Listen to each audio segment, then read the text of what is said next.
స్పష్టత ఉండాలి. దేవా, నీ ఆత్మ వరముల కొరకు, ఫలాని వరము కొరకు నేను ప్రార్థనలో కూర్చుంటున్నాను, నాకు ఆ వరముతో నింపు, నాకు అవసరం పరిచర్య కొరకు నేను అది వాడాలి, ఫలానా దాని కొరకు ఇదిగో నేను కూర్చుంటున్నానని వాళ్ళు ఏ వాగ్దానం పొందగోరి కూర్చున్నారో ఖచ్చితంగా దానికోసమే 10 రోజులు గురిపెట్టి ప్రార్థన చేశారు.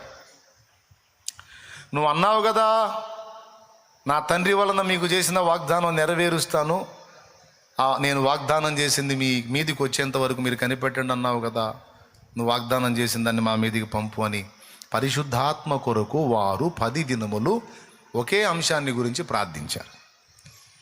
ఇంకక్కడ దేశాన్ని గురించి కానీ, ప్రజల గురించి కానీ, ప్రపంచాన్ని గురించి కానీ, వాళ్ళ ఆత్మీయ జీవితాన్ని గురించి కానీ ఏం లేదు.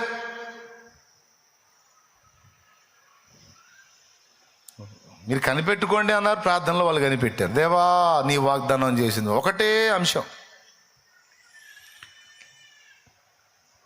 నువ్వు మోకాళ్ళు వేస్తే మొత్తం అన్ని విషయాలు ఎత్తి ప్రార్థన చేసి మమ అనిపించుకొని లేకొస్తావు.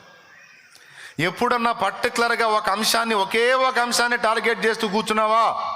ఆ అలవాటు ఎప్పుడన్నా నీకుందా? ఒకే ఒక అంశాన్ని టార్గెట్ చేస్తూ ఒకే ఒక అంశం కోసం దేవుని ముందు మోకాళ్ళు నీ కనిపెట్టిన అనుభవాలు నీకున్నాయా? ఒకవేళ లేకపోతే ఇప్పుడు రాసుకో, అలాంటి ప్రయత్నం చెయ్యి.